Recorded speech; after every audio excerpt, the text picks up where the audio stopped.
FNAF 4. Todos nosotros hemos jugado este juego y lo recordamos con mucho cariño, con las veces que nos asustó, escuchamos sus canciones y su historia pues. Bueno, el día de hoy no vamos a hacer nada de eso y vamos a experimentar con este juego ya que la votación fue elegida para este video. Sin más relleno, comencemos.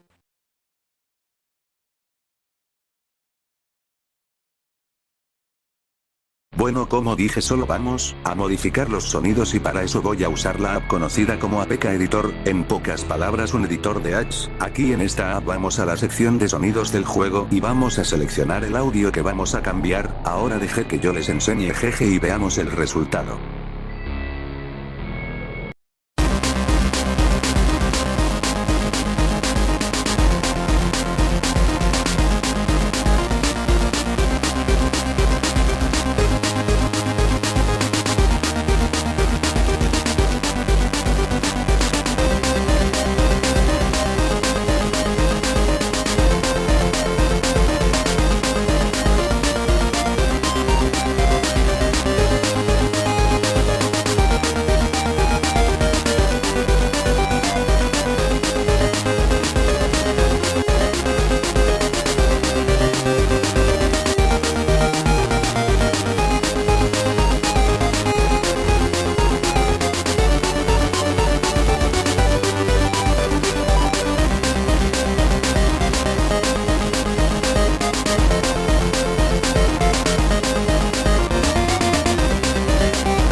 ¿Qué? ¿Qué? Bueno gente, eso fue todo de este experimento. El juego estará en la descripción de este video, y además cualquier error que tenga el juego, me avisan. Bueno, antes de terminar, no olviden suscribirse y ahora tenemos un lugar para chatear en Discord. Si te quieres unir, link en la descripción y en el comentario fijado. Bueno gente, me despido, adiós.